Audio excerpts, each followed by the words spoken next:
FIIs serão taxados. E agora? Fala pessoal, vocês estão escutando aí muito nos últimos dias a respeito de reforma tributária, taxação de FIIs. Pois é o governo mais uma vez querendo colocar a mão no seu bolso. No vídeo de hoje, a gente vai explorar um pouco do que se sabe até o momento, né? Lembrando que ainda não existe nada certo, nós estamos num momento de muita suposição, a forma ainda está por acontecer, ainda está por ser totalmente esclarecida e definida. Então no vídeo de hoje a gente vai cobrir um pouco do que se sabe até o momento, qual o potencial impacto dessa possível taxação no preço dos FIIs, nos dividendos que a gente recebe. Então fica aí até o final para a gente aprender bastante hoje, beleza? Bom, antes de mais nada, para quem não sabe o que significa, o que são os FIIs, a sigla FII significa Fundo de Investimento Imobiliário. Os FIIs são a porta de entrada para muitos dos investidores hoje no mercado financeiro. Os FIIs são uma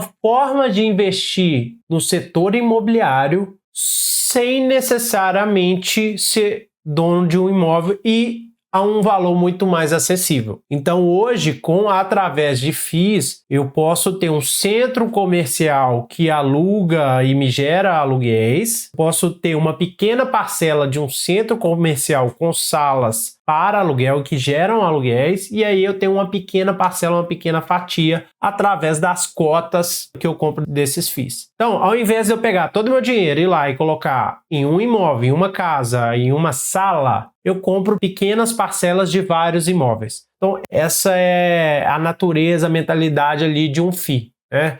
São fundos que captam dinheiro através de cotas e utilizam essas cotas para adquirir imóveis aí por toda a extensão aí do território nacional. Então esses fundos vão lá, né, compram, adquirem os ativos, shoppings, galpões de logística, prédios comerciais, alugam, né, esses espaços, e com o dinheiro desse aluguel eles acabam repassando, né, esse lucro para os investidores. Lembrando que, por lei, os FIIs são obrigados a redistribuir até 95%, redistribuir 95% da sua receita. Na verdade, ele precisa repassar 95% do lucro líquido apurado no semestre, tá? E a maioria dos fundos hoje distribui esses dividendos, né, que vai incorporar esse 95% que eu acabei de falar, de forma mensal, né? Por isso tem sido um ativo bastante, uma categoria, uma classe de ativo bastante interessante para o brasileiro, porque tem aquele famoso pinga-pinga ali, todo mês cai um pouquinho aí de acordo, né, com a sua exposição nesse ativo, ou tanto que você, ou seja, quanto você tem investido. Mas existem os FIIs aí que tem um dividend yield, ou seja, um retorno aí na casa dos 13%, né, no ano. Isso é mais que 1% ao mês. E dificilmente você vai conseguir, se você tem um apartamento, uma casa, dificilmente você vai conseguir alugar esse apartamento, essa casa a 1% do valor do imóvel. Pensa bem nisso. Via de regra, fica ali em cenários muito bons, 0,5%, né? Então, os FIIs acabam sendo bastante interessantes por isso. E você tem a liquidez ali de vender, porque ele funciona como uma ação, você compra e vende ali na sua corretora todo dia, a qualquer hora. Tá, beleza. Entendido? O que são os FIIs, como funciona? Legal. Como que é a tributação hoje dos FIIs? Hoje, antes da reforma tributária. Até o momento, os FIIs são os rendimentos ou os dividendos que a gente recebe dos FIIs são isentos de imposto de renda. Ou seja, o dinheiro que você recebe dessas cotas, dessas ações que você tem nesses FIIs, ele cai na sua conta sem nenhuma dedução. Lembrando que quando você vende suas cotas nos FIIs, você paga um imposto de 20% sobre o lucro obtido. Ou seja, você comprou o FII a 100, você vendeu ele a 120, você vai pagar aí 20% de imposto sobre esse R$20 que você teve de lucro, tá? Funciona da mesma forma que uma ação. Então, se você comprou o FII a 100, vendeu a 90, você não vai pagar esse 20%. Agora, realizou lucro, aí sim eu pago esse imposto. Isso já existe hoje, tá, pessoal? Isso já é assim, não tem nada a ver com reforma tributária, esse pagamento aí de 20% sobre lucro realizado. Tá, e agora com a reforma tributária, quais são as mudanças que podem acontecer na tributação dos FIIs? Bom, vamos por partes. A reforma tributária no Brasil pretende adotar um sistema de IVA, né? Na América Latina, nominalmente conhecido como IVA, nos Estados Unidos como Imposto sobre Valor Agregado, nominalmente nos Estados Unidos conhecido como VAT, Value Added Tax. Isso significa um imposto sobre valor agregado, né? Para quem já foi nos Estados Unidos, você tem lá o preço do produto, né? Se ele custa $10, ele vai estar lá como $10 na prateleira. E aí, ao chegar no guichê, você vai ver que eles vão adicionar os impostos. Então, você sempre sabe qual que é o valor do produto, né? O imposto vem agregado a esse valor. Então, o Brasil está tentando adotar esse modelo. Obviamente, aqui no Brasil, sempre, né, tem o fator Brasil, o que significa, ou o que é. Sempre que eu posso complicar mais um pouquinho, criar uma burocrazinha, eu vou criar. Então, o modelo proposto de IVA, de Imposto de Valor Agregado, aqui no Brasil, ele segue de certa forma, né, esse valor agregado, porém aqui no Brasil a gente está criando um modelo dual ou até triplo, ou seja, ao invés de ser um imposto sobre valor agregado, nós iremos ter até 3, tá? Para fins desse vídeo aqui, a gente vai focar em apenas 2, que é o CBS e o IBS. O CBS e o IBS, na teoria, vão substituir essa caralhada de impostos que vocês já estão cansados de escutar. PIS, COFINS, ISS, ICMS e por aí vai. Vamos lá, pessoal. A reforma em si é algo que eu vejo com bons olhos e ela tem sido debatida há muitos anos. Vamos tentar separar reforma tributária sobre carga tributária. A reforma em si, ela vai ser algo muito positivo, porque,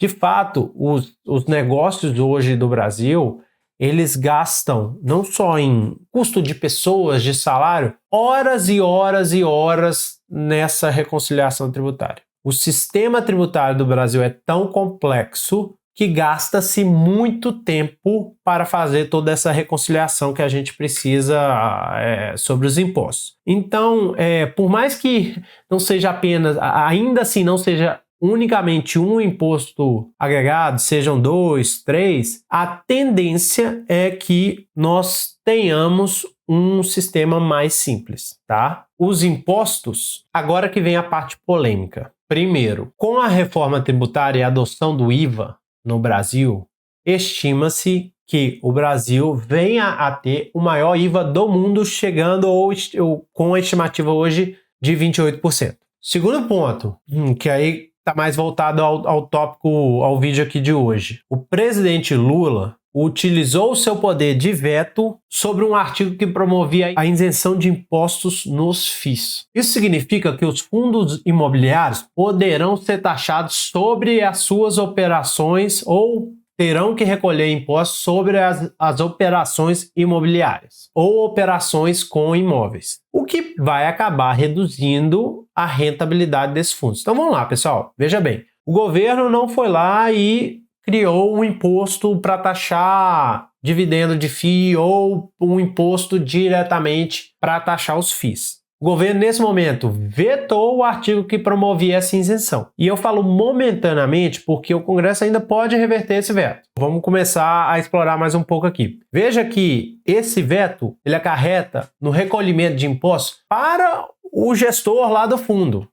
Para não diretamente no seu dividendo. Porém, a partir do momento que os fundos passem a pagar impostos sobre as operações com imóveis, isso tende a reduzir a rentabilidade desses fundos e, consequentemente, reduzir o dividendo pago, porque agora tem-se um custo adicional. É simples assim. Com um lucro menor, a tendência é que o repasse por ação seja um pouco menor. Então veja, até o momento não é uma tributação direta nos dividendos. Os dividendos continuarão sendo isentos, isso até o momento. Porém, existe a possibilidade que esses dividendos diminuam por conta desse veto que foi utilizado aí pelo presidente. Aí tem muita gente que fala assim, poxa, mas veja bem, os FIIs tem CNPJ próprio, os FIIs é um negócio, né? Por que eles não deveriam ser tributados? Tem pessoas, né, que colocam esse questionamento e às vezes,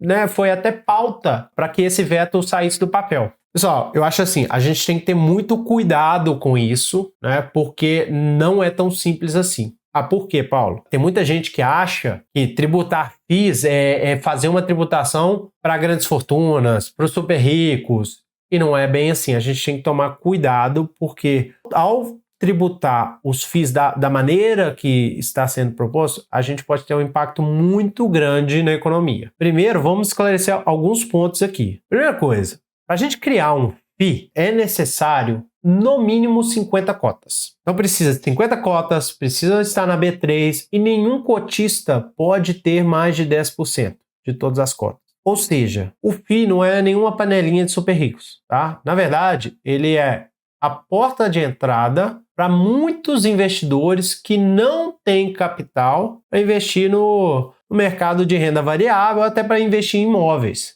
tá? Então, na verdade, ele é utilizado muito mais pela classe média, né, do que o que muita gente acha de ricos e super ricos. O segundo ponto, que tem que ter muito cuidado na hora de falar de ser pró ou contra a taxação de FIIs, é o seguinte: o FII, a finalidade, o FII não existe simplesmente para gerar um pinga-pinga, para gerar um dividendo ali para os investidores. Não. Veja que os FIIs, eles captam dinheiro no mercado para investir em infraestrutura, para fazer investimentos em construção, agricultura, comércio. Então, é uma alavanca grande da economia que a gente tem hoje. E aí, a partir do momento que eu começo a tributar isso, começo a colocar mais peso, mais custo, eu começo a desacelerar mais uma vez a nossa economia. Então, a gente tem que tomar cuidado, porque às vezes eu estou mirando uma classe alta com essa possível tributação e o efeito prático é justamente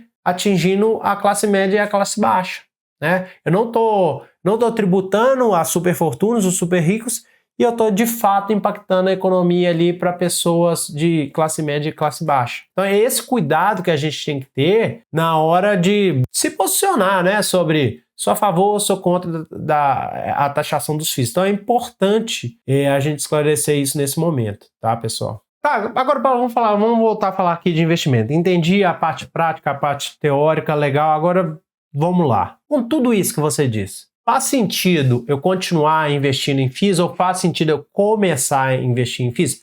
Vamos lá, primeira coisa. O veto que o presidente Lula utilizou, como eu disse, ele pode ser revertido. Então, de novo, não temos nada concreto até o momento. E bem provável que esse veto seja revertido, tá, pessoal? Se eu tivesse que apostar em alguma coisa, eu apostaria nisso. Segundo ponto, por mais que agora os fundos passem a ser tributados, né, por suas operações com imóveis, assim como um imóvel normal, esse custo adicional ele vai acabar sendo repassado para as empresas que alugam essa sala, né? Então, de modo que aumentou o custo do fundo, o fundo vai e repassa esse custo adicional para o locatário lá. Não é o cenário mais agradável, mas acaba sendo a realidade. Não é diferente do aluguel de uma casa, você que aluga uma casa, você que aluga um apartamento, você que aluga uma sala comercial, não é diferente. Se algum custo sobe, a inflação sobe, você tem um ajuste ali no seu aluguel e não vai ser diferente. Então, os fundos vão acabar conseguindo recompor esse custo adicional com esse repasse aí no aluguel. O segundo ponto, que é o que eu acho mais interessante aqui, é o seguinte: com a alta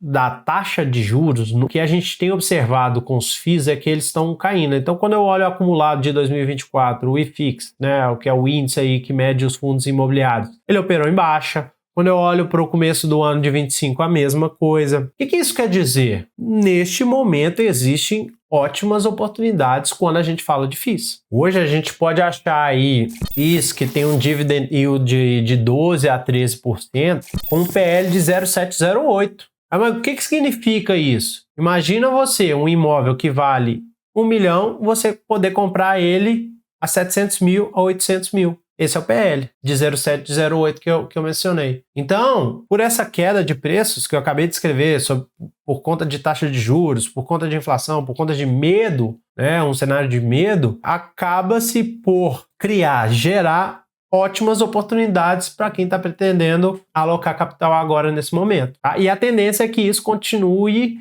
ao longo desse ano. Então, assim, um imóvel que vale 1 milhão, saindo a 700 mil, será que não vale a pena? O que eu acho engraçado, pessoal, é que as pessoas que estão acostumadas a investir em lote, em imóvel físico mesmo, elas estão com o mindset mental aí da maneira correta. Então, elas procuram comprar no barato, né, comprar na baixa.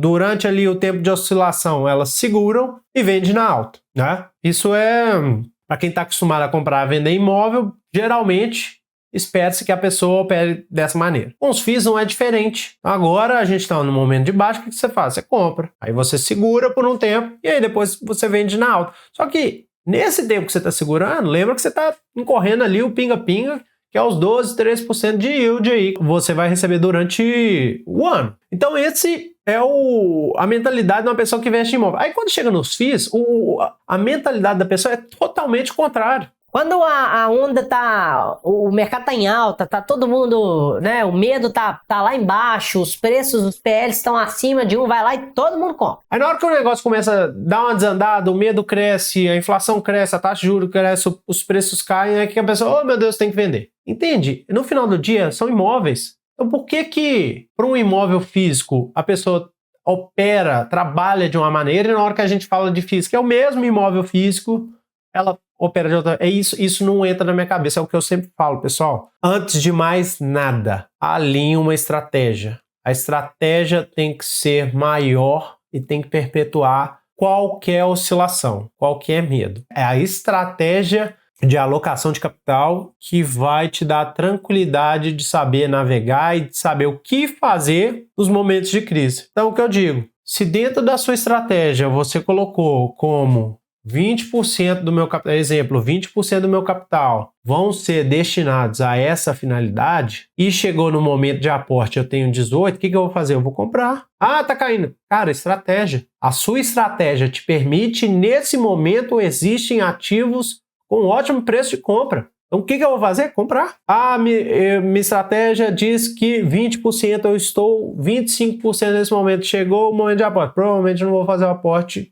nessa finalidade. É simples assim. Quando você cria uma estratégia bem definida, você tira o emocional do jogo. Então, muito importante, tira o emocional do jogo. Vamos operar com a razão, tá? Mas fiquem sabendo que são nos momentos de crise, são nos momentos de insegurança, são nos momentos de queda que existem as maiores transferências de riqueza, porque aí estão as maiores oportunidades. Então, quem comprou a bolsa lá 70 e viu ela chegar a 120, 130 pontos, ganhou muito dinheiro. Então, pessoal, é o que eu falo. Hoje, Paulo, então o que você faz? Eu faço exatamente isso que eu falei. Eu tenho um percentual da minha carteira que é destinado a essa classe de ativo e que chegou no dia de fazer aporte, chegou no dia de alocar capital e eu tenho espaço, eu compro, principalmente agora que os preços, que os PLs ali estão a 0,708. Eu compro sem pensar, sem sofrer. Ah, Paulo, não, mas entendi, mas será que não é melhor esperar um pouquinho mais não? Porque a taxa de juros está subindo muito, então assim, eu tenho espaço ali na minha carteira para alocar para FIIs, mas eu estou pensando em esperar porque a tendência é que a taxa de juros aumente mais ao longo do ano, então os preços dos FIIs vão cair mais um pouco, então eu vou esperar para investir mais lá na frente. Ah, tudo bem, meu querido, você não tem bola de cristal, não dá para você saber. Você pode fazer isso, mas uma coisa que eu pelo menos aprendi bem no início da minha jornada como economista, atuando aí no mercado financeiro, é que é impossível que a gente chama de timing the market. É saber o timing exato da hora de comprar e de vender. Quem fala, quem vende que faz isso, que sabe exatamente, é mentira, pessoal. Ou essa pessoa tem um insight, uma informação privilegiada que é um crime, ou essa pessoa está te vendendo baboseiro. É impossível você adivinhar. Ninguém tem bola de cristal. Então, de novo, qual que é o remédio disso? Seguir a estratégia de modo racional. Tira a emoção. Então, se hoje você tem dinheiro para aportar, hoje na sua estratégia cabe uma alocação, cabe um aporte em FIIs, e hoje você consegue achar ativos com preços bons, compra. Não cabe, preço não está bom, não compra. Simples assim, beleza? Então, espero que você tenha gostado, espero que você tenha entendido um pouco sobre FIIs, sobre a tributação dos FIIs, e a gente acabou explorando um pouquinho mais sobre alocação, se é a hora de investir, se não é a hora de investir, e um pouco da mentalidade de investidor neste momento em relação aos FIIs. Gostou da explicação? Segue o nosso canal, ativa o sininho para as notificações, deixa comentário, deixa seu like e nos vemos até a próxima. Valeu!